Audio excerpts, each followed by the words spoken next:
Welcome to Medical Experts in Football. I'm Taiwo Adeshigben, your host. I don't come from means. I come from a bankrupt family, and I make my bed every day and I lay in it. That's John Gallucci, CEO of JAG-ONE Physical Therapy, MLS medical coordinator, physical therapist, athletic trainer, writer, and he's even been invited to speak on such channels such as ESPN, Fox to provide his injury expertise. When you were growing up, what exposure did you have to sport? So I was very fortunate at a very early age. My dad got my brother and I very engaged in sports. Of course, the normal concept of school sports, basketball, football, baseball. And we had the opportunity at a young age to play baseball and basketball a lot. And of course, pick up football and things like that. So that was my first exciting introduction to any sport, and it's very unique because I remember at probably 10 years old, a dear friend of mine went out for a pass playing football, and he went up and he was taking his legs out from underneath him, and he broke his femur. And immediately, at 10 years old, I went into action and got two branches and put them on each side of his leg and took somebody's shirt to splint it because I had watched, and you're definitely too young for this, but there was a TV show called Emergency 51. And when Emergency 51, anytime somebody broke a leg, they would splint it. So I immediately got two branches and splinted it. So I guess at 10 years old, I was introduced to sports and into some sort of healthcare. Interesting. The age of 10, you knew you had an interest. Like, what about that experience drew your interest in physical therapy? So my mom always says I always had a passion for helping others. So even at a young age, when a neighbor would need something to be fixed around the house or needed help carrying something, I was the young man that always volunteered. In fact, I remember there was one time in my youth that there was probably about 30 different households in my neighborhood that I would assist the people that owned the houses. It could have been anything from being a guy that brought the garbage down to the curb, to the guy that cut the lawn, to the guy that cleaned up the yard in the spring, to undoing or moving out furniture when somebody was moving. So it was something always in my teenage years, I was always engaged. In fact, um, I ended up owning a landscaping business at the young age of 18, 19 years old. And I used to call it the Dawn Gargano Engagement Ring Fund. And it was my girlfriend at the time. And I used to go to the neighbors and say, you have to hire me because I want to marry Dawn someday and I need to buy her an engagement ring. And I ended up having 60 to 65 lawns in my neighborhood that I would take care of. And that was at 18, 19, 20 years old. I actually used my mother-in-law's snow blower. So I used to clean their driveways and realize it's not like we're in New Jersey or Pennsylvania where driveways are big. Everything in Staten Island is on a postage stamp. So, maybe you had 20 feet to clear for a driveway and a walkway. But ultimately I used to borrow. In fact, I think about it now. I think I owe my mother-in-law some lease terms and money back because I made a lot of money to clean everybody's driveways. But ultimately, at the age of 21, when I was graduating, 21, 22, graduating college and going into sports medicine, athletic training at Long Island University, I was planning my wedding, and it was hysterical. I wanted to sell the business to pay for the wedding. My family didn't have a lot of means. My wife's family didn't have a lot of means. So we paid for the wedding together. And that was when I brokered my first business transaction of selling my lawn business. And I went to 3 large landscapers in the area and I brokered a deal. 2 of them told me, forget about it. What are you, crazy? We'll just go take your lawn. But one guy was really smart. And he goes, if I can retain you for 6 months, and you can introduce me to every family, I'll be more than happy to execute a deal with you. And we did, and we paid for the wedding. I did buy an engagement ring 5 years before that. So it all worked out. So when you're not working, what is something you enjoy doing with your wife? Yeah, that's a good one. I think you're going to have to ask my wife when I'm not working. So first and foremost, foremost, I am a fitness advocate. So I love to cycle. I love to be in the gym. If I had the time, I could probably figure out to be in the gym 2 hours a day, but nobody has that type of time. So definitely cycling. And with my wife, I love to travel. We love going through Europe. We love seeing America. I've worked in collegial sports, professional sports. I've been all over the world. I've been all over America. I've seen the busiest of cities, the quietest of towns in Europe, Central America. I've had some great opportunities to be all over. And I have to tell you, the biggest, although health component to being scared of COVID, the biggest drawback in my life is not being able to travel the way we did. So I love to travel and see different cultures. And as you can tell, I love to eat different cultures. Me too. I definitely love different types of foods. And I think that's one reason why Dawn and I, although I've had these great opportunities to work in high school, collegial, and professional sports, I think we've made our home in the New York, New Jersey area because there's no better melting pot of food than Brooklyn, Staten Island, Manhattan, Queens, and the Bronx. Let's talk about your path to first becoming an athletic trainer, because it seems that you knew you wanted to become a physical therapist, but you first became an athletic trainer. What was your reasoning behind doing that?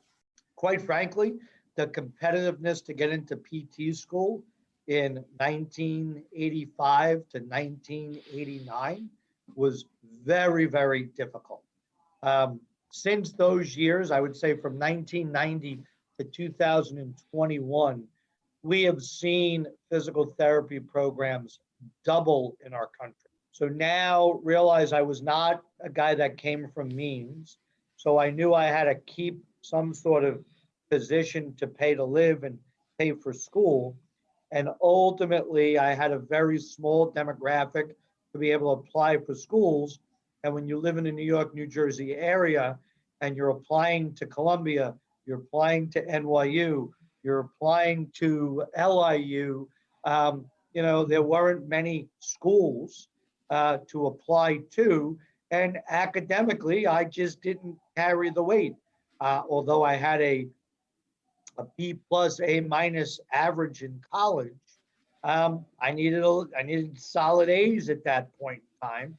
And nobody at that time, different than today, cared about work experiences. I mean, I worked for some of the top physical therapists in the Northeast, but because I didn't get great grades in college, because I had a B plus average, I couldn't get accepted.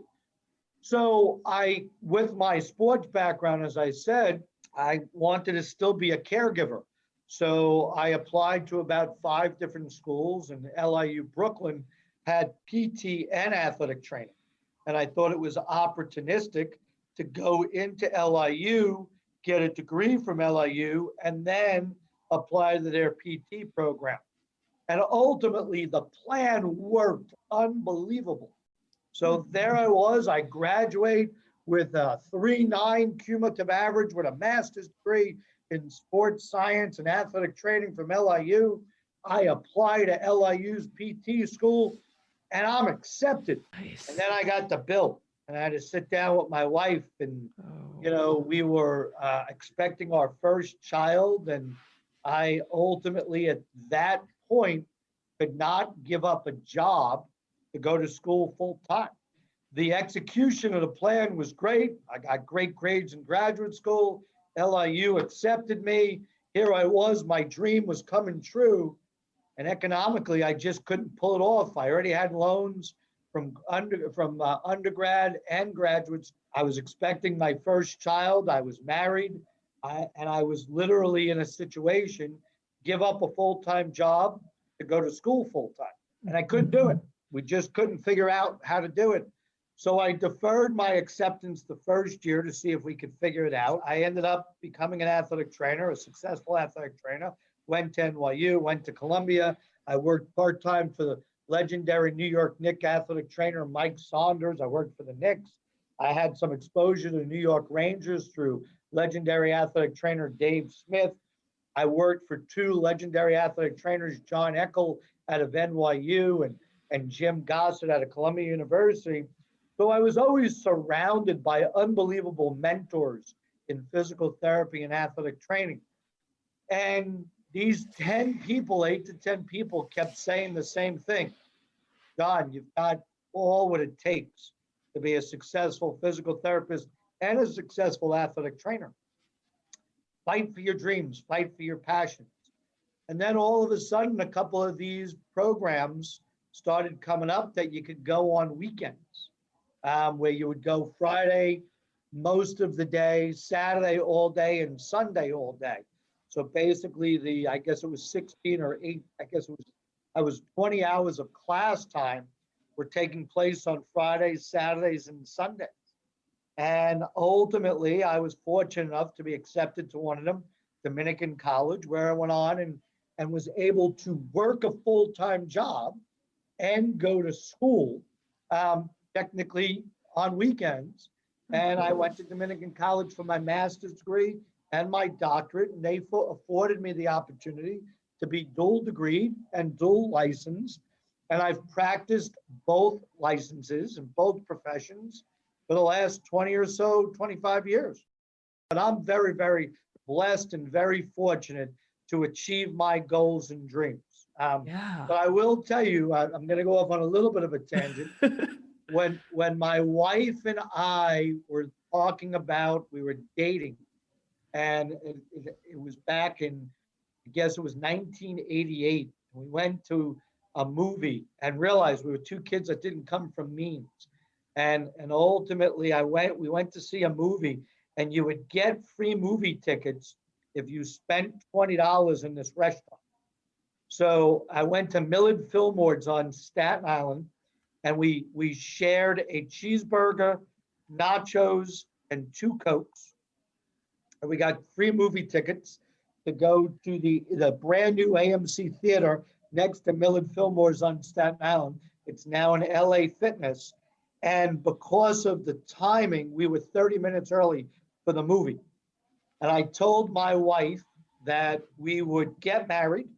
We would have 2 children. We would have a daughter and a son. One would be named Stephanie. One would be named Charles. And I would become I was becoming an athletic trainer, go on for my physical therapy license, open up a business, but I had to have a place in Manhattan, because if you make it in New York, you can make it anywhere. And had to be multi-site, because that's the direction healthcare was going. And when we came together right before we transacted with my partnership with one-on-one physical therapy, my wife turned around and said, everything you told me we were going to do in that movie theater, you've done. What's next? And that's when I told her about the merger with one-on-one and formulating JAG-ONE. She goes, all right, let's go. Let's go for the next ride. Wow. Okay, but I have to ask you, so you were calling the shots when it came to how many kids, the name? Seriously? Yeah, listen, I've got a very, very laid-back, easygoing wife, as long as I take care of myself. She gets a little bit geeked up when I don't take care of me. But otherwise, we've been very fortunate. And we do have a beautiful 25-year-old daughter who's got a great career in marketing in Manhattan. And we have a 16-year-old son, and their names are Charles and Stephanie. And wow. So, that's incredible. Yeah. So I want to go back, before you got your degree, you mentioned how you had been surrounded by so many leaders in the field. What is something that you took from them that helped you, even as you became a clinician and while you were going through your schooling?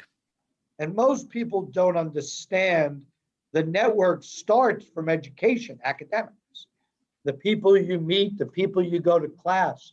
So even when I lecture now, you always see that one individual that kind of separates themselves from the pool. And in my mind, that individual is the one that's going to struggle to grow their network to succeed later in life. Everybody has to understand, and you learn it from sports, teamwork, communication, teachability, accessibility, collaboration is really what grows you in any field you go in. in healthcare, in business, in law, in transactional business. And if you look at those 8 to 10 people in healthcare I surrounded myself with, realize there was a portion of them that were academic physical therapists, a portion that were clinical physical therapists, a portion that were entrepreneurial physical therapists and athletic trainers. And then there was a professionalism that they all taught and developed me, a piece of each one of them. But like anything, you've got to be thick-headed a little bit and fight for your goals. And I would probably say Rich Giordano, who is my closest mentor. We still work together today. I had the opportunity with him at a young age to be an aide in his clinic. And then I went on to be an athletic trainer and worked alongside him, still working with patients. And then when I went on to PT school, I had an opportunity to still work with patients. And what was interesting is he used to make the same comment. If you set a goal, what are you doing to build the foundation to achieve the goal? And I think that's a big disconnect right now in academics. Everybody wants to set a goal, but they don't want to set the architectural plan of the foundation to get to the goal. What are the steps to get to the goal? And I think one thing I try to teach whenever I go into any of these either entrepreneurial or leadership classes or senior physical therapy or senior athletic training classes, I always tell them you have to set goals, but you also have to set the map of executional transaction to get to the goal. And some people don't know how to do that.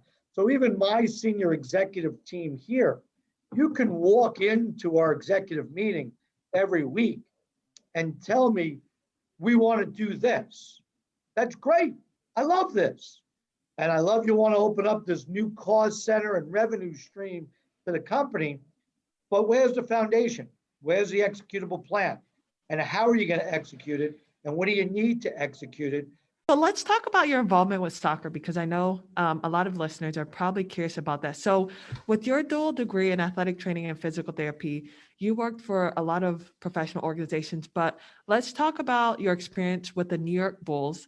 You were with them for nearly 8 years. I first want to know, how did you learn about that job and what drew your interest in that team, considering you didn't really have exposure growing up playing soccer? As you can imagine, as an athletic trainer, you touch many running athletes, soccer athletes, lacrosse athletes, basketball athletes, track and field athletes. So I had experience with soccer, but ultimately when I was working alongside Mike Saunders of the New York Knicks, he was always say, what's next, John? What's next, John? There's very limited opportunity here at the Knicks. And, you need to look at other opportunity. And every opportunity I was looking at was outside of the tri-state area.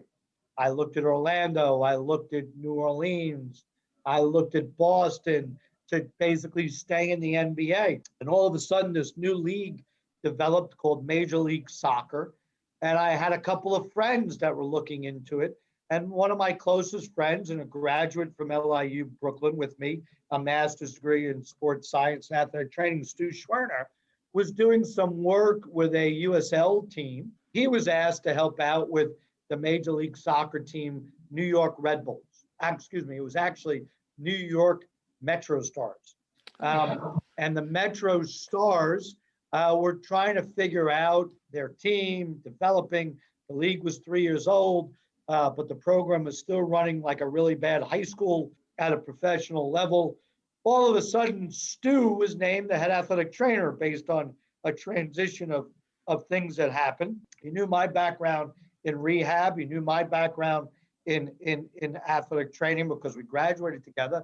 He goes, hey, is there an opportunity to come sit with me for lunch one day and help me build out a true program, build a true athletic training room, get the supplies I need, understand workman's comp in athletics? He didn't understand that. So I said, yeah, take me for a slice of pizza. That slice of pizza lasted for about 2 hours. And all of a sudden, at the end of the conversation, I was volunteering my time at first, helping them out. I hit it off with the general manager, Nick Sikevich. One thing led to the next. And all of a sudden, I was working full-time at Columbia. I was working part-time at the Knicks, and I was volunteering my time at the Metro Stars. As things evolved, I got to meet some great people out here at a healthcare system. They saw my background, saw my degrees, and they loved it. And they asked me to come on board at Barnabas Healthcare System to help them build a sports medicine orthopedic program. All of a sudden, the Metro Stars had a partnership with them, and all of a sudden, the volunteerism became a paid relationship. Then Stewart moved on to greener pastures, and ultimately I was asked to become the head athletic trainer, and I did that until Red Bull came in. I had finished my degrees of PT. I started at the time JAG Physical Therapy, and ultimately the team was now called the New York Red Bulls, and they were going through some changes. They brought in a brand new coach, 2 Italian guys from New York. We butted heads. Ultimately, I felt it was best that we parted ways. JAG was taken off. I had some great relationships in Major League Soccer in the headquarters with the commissioners, Don Garber, Mark Abbott, and some of their executives. They loved my administrative proness, my understanding of workman's comp, policies and procedures, education and process. So one thing led to another. I was parting ways with Red Bull to run JAG, and the commissioners asked me to come in and oversee the medical of Major League Soccer. I transacted from a team to the league office as a consultant, helping them guide the way of policies and procedures of medical as the league was growing. It was originally a 1-year deal. I technically have the role as now it's the medical coordinator of Major League Soccer and the assistant to the chief medical officer. I still have the role today, 15 years later. And every day, as you can imagine, navigating through COVID with our chief medical officer, Dr. Margot Patukian, working alongside the team operations people, Executive Vice President Jeff Agus, and till this day, still our Commissioner Don Garber, our Deputy Commissioner Mark Abbott, and Gary Stevenson, the other Deputy Commissioner. I've been able to keep my hand in the ongoings and policies and procedures of medical throughout the entire country and all 27 of our teams. We built now a medical department, something that I thought was very important when I came in. So we truly have now full-time employees at the league office that help us navigate, understand we are a single entity league.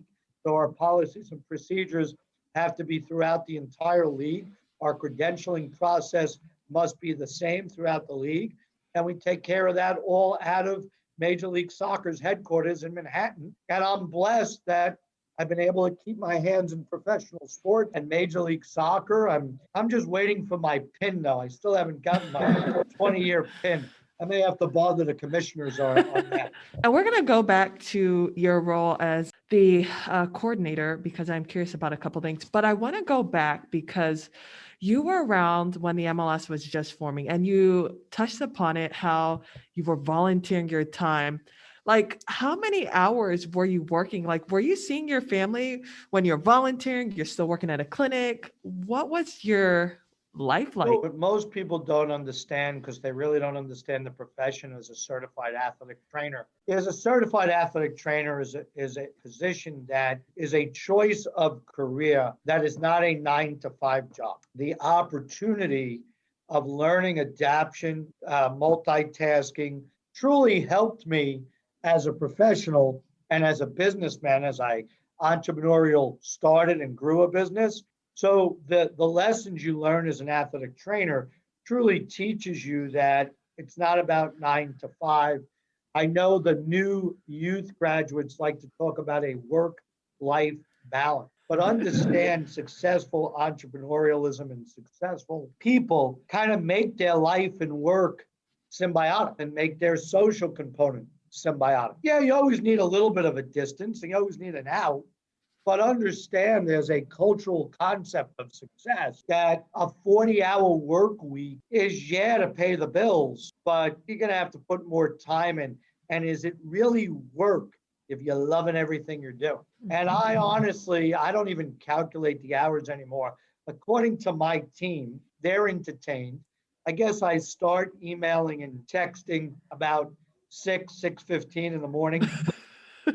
And then usually they'll get that last one about 11:30, 11:45. According to my wife, I'm usually asleep by 12:30, 1 o'clock in the morning, but then up and ready to go at 5:30.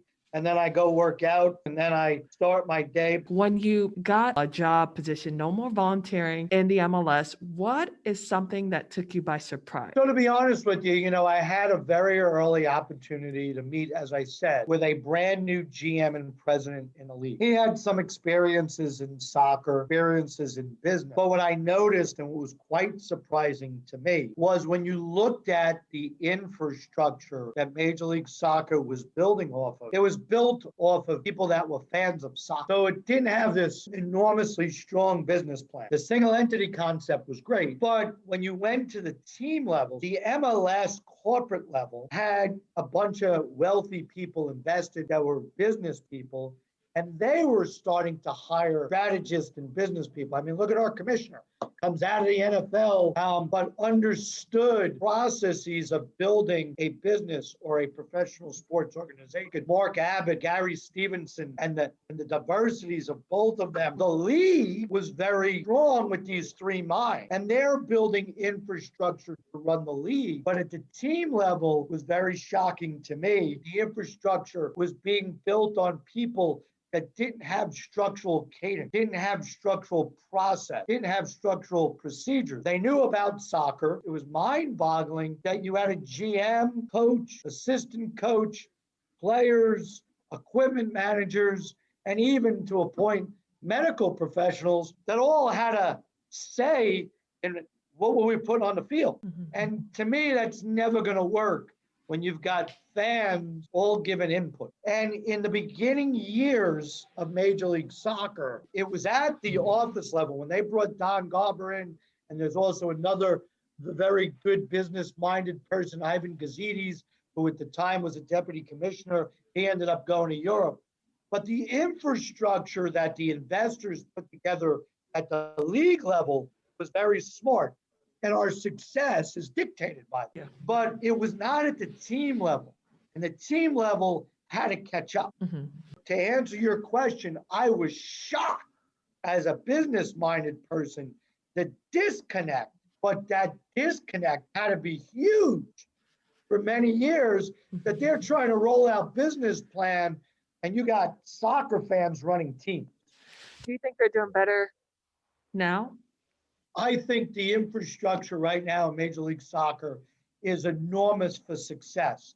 And you see that by how well we handled COVID. For the league to communicate, to organize, to function during a global pandemic, business-wise, soccer-wise, healthcare-wise, is a testament of how we've grown from 1999, 2000, 2001 to now in 2021.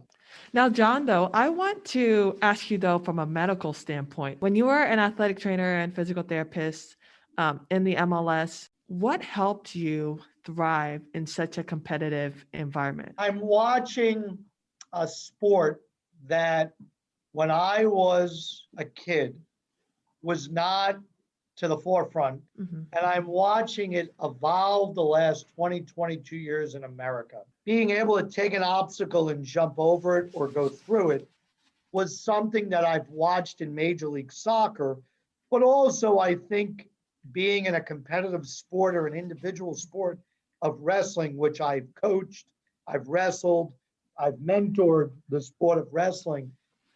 There's a never take the word no. It shouldn't exist. Most people don't understand Major League Soccer, when they first opened up, they picked some very competitive cities to be in. Los Angeles, Chicago, New York, New Jersey. And when you open up a pro team with the Giants, the Jets, the Mets, the Yankees, the Rangers, the Devils, and all of a sudden you plop a soccer team, there's not a lot of market base that you're going to grab from. Well, when I opened up JAG Physical Therapy in West Orange, New Jersey, there were 32 outpatient physical therapy clinics within a 2-mile radius of where I plopped JAG. And ultimately, if you think about what what the architects of Major League Soccer did. They took a pro team and put it plop right in New York, New Jersey. They put it plop in Miami, in Chicago. I kind of did the same thing with JAG. So I think it's like, hey, you can succeed at anything as long as you're willing to continue to work it.